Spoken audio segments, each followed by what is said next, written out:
so ons is van Real IPM. Corrie en ek is baie lank al in die grondkunde, in die grondklassifikasie, hy meer die akademie, hy het veel jare die klas gegee, 22 jaar klas gegee by Bloemfontein. Ek sit met so 30-35 jaar klassifikasie ondervinding onder my belt, dalk 'n bietjie minder, want die laaste 3 jaar doen ek nie meer so baie klassifikasie nie. So vir ons is belangrik as jy in 'n gat klim om die grond te klassifiseer, om 'n naam te gee, sodat jy kan sekere eienskappe koppel en as jy in 'n gesprek is, dat jy kan vinnig net iets oordra vir mense om te verstaan waarna jy kyk. So as ons begin om in Suid-Afrika met die grondklassifikasiesisteem begin ons gewoonlik bo klas tot 100. Dus voordat ek verder gaan, Afrikaans reg, kan ek aan van jou? Ja, verstaan ek so Ek kan van. Ons is twee Engelsmanne. So, begin ons klassifiseer van bo af onder, so ons identifiseer ons meesterhorisonte. In hierdie geval het ons hulle sommer klaar vooraf aangedui. En 'n ou skei hulle op grond van kleur, tekstuur, struktuur, enigiets wat 'n verskil maak van bo na onder toe. En daarna gee ons hom 'n naam. So hier het ons geklassifiseer, ons sit met 'n bruinerige bo-grondhorison, soos hy hier uiteengesit het, op 'n rooi op dan daai gevlekte ondergrondhorison. Daai gevlektigheid onder is as gevolg van die moedermateriaal, maar hier is toch lekker 'n rooi ding, en ons sê hy is struktuurloos, so rooi appeldaal struktuurloos. En hoekom ons sê hy is struktuurloos is, daar's nie homogene struktuureenhede in ons groot en klein en sandfraksies en alles, so hy gaan deur as 'n struktuurlose rooi appeldaal. En dan gaan hy oor op die onderstene, wat dan lekker vlekke en dinge het, grys, geel, wat dan vir jou aandering is dat daar 'n watertafel is wat op en af beweeg, die sekere oksidasie en reduksie.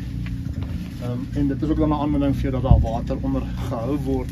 So potensiaal gewys is hierdie 'n redelike hoë potensiaal grond. So klei-inhoud van bo begin hy so rondom 18%, 20%. Ek kyk om so deur om so te rol. En as hy so begin breek voorby, dan weet ek hy so rondom 28. So gaan ek af onder toe. En so kan ek om so rol en kyk, hierdie is nou redelik droog, so ek maak hom gewoonlik 'n bietjie natter. Klei-inhoud hier so rondom 30, 32, en heel onder, as ek hom so druk, sit my vinger afdruk, so hy heeft vir my so 35% klei daarvan. So ou sit met 'n lekker toename in klei, wat vir jou ander is van dat jou water lekker gaan vasgehou word onder die horison, so jy gaan nie 'n vinnige loging van water hê. As gevolg van die lekker donker boogrond weet ons dat hy is verkeer deur organiese materiaal en ou kan begin kyk.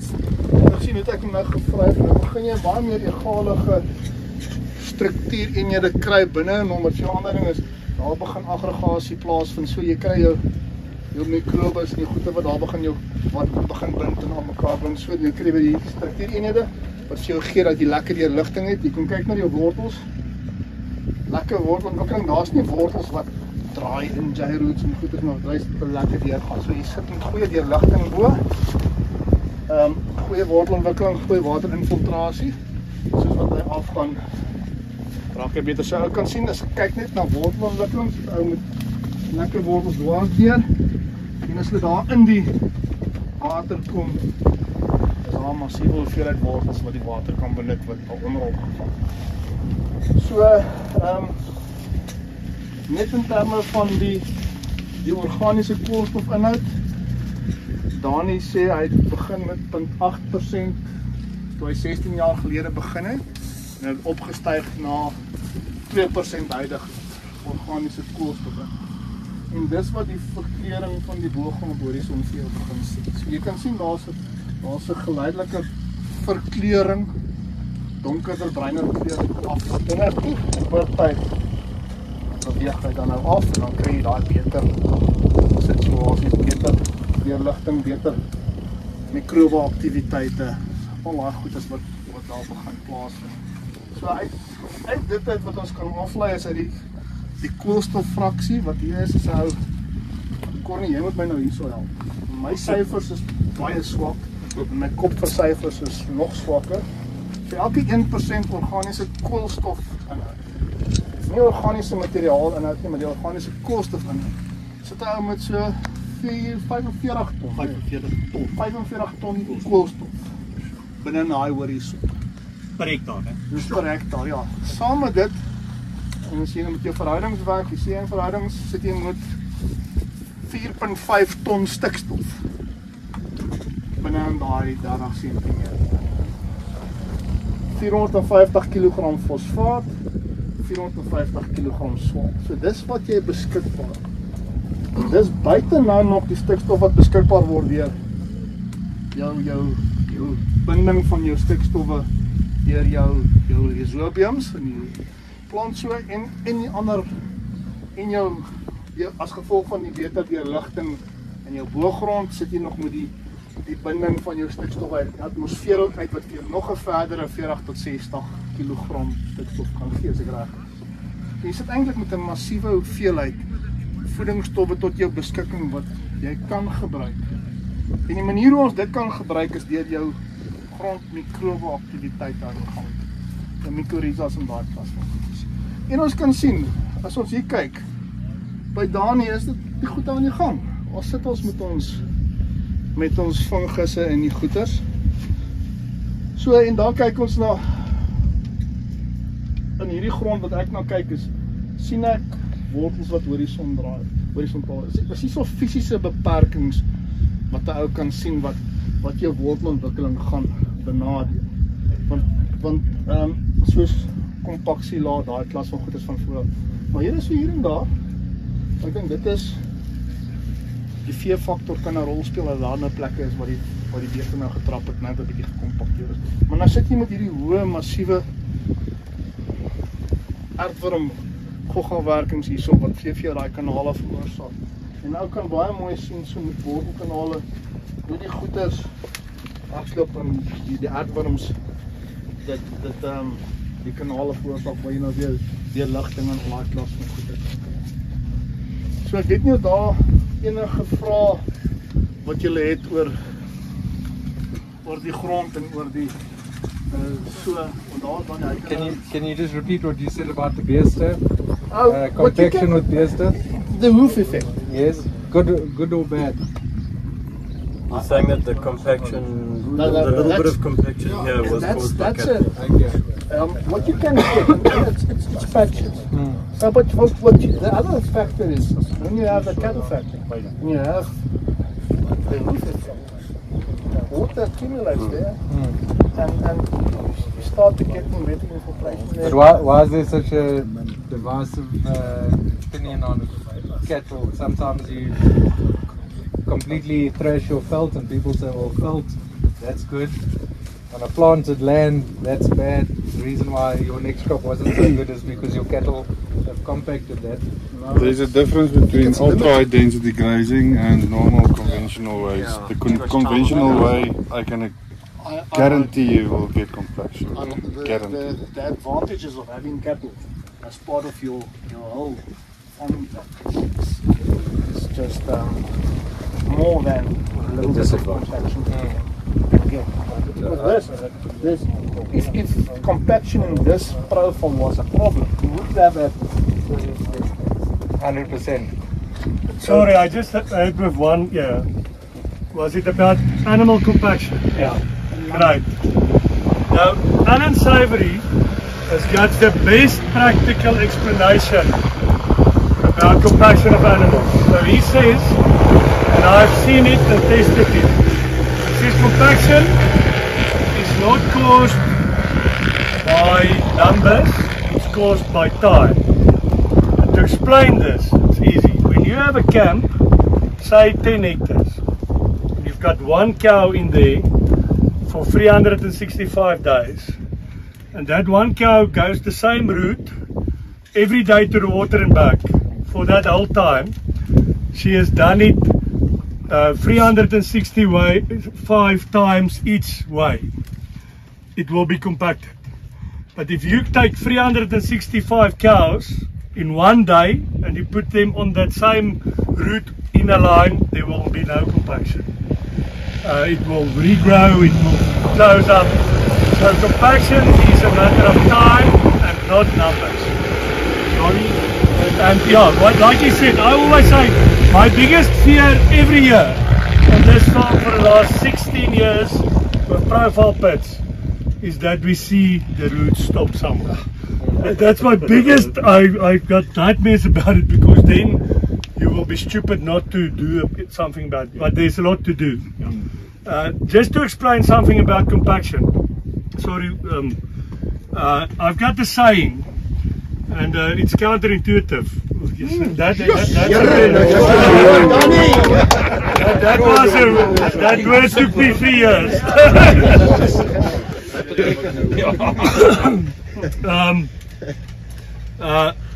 Loosening up the soil was the start of compaction. So just to explain it quickly, last night I saw a YouTube video of a Facebook video on rippers. Those here, that's by different rippers. All right. So it was on a farmer's farmer's farm, and he did tests. So conventionally they ripped 300. We all know it, the Roviks and the Super 18s and the 19s and all those. 300 ruler length. And they saw there was something not right. Then they get the Bokkie Ripper 500. So now they've done half with the Bokkie Ripper, half with the 300. And they did profile pits. Good for them, because conventional guys usually don't do a profile pit. Because they don't have the frights that we have. So, and they said on the video, compared the 300 rippers, roots stop at 300, and the 500 rippers roots is up to 500 and more. All right, because more, it's never been disturbed. All right. So a ripper, and this is counterintuitive again.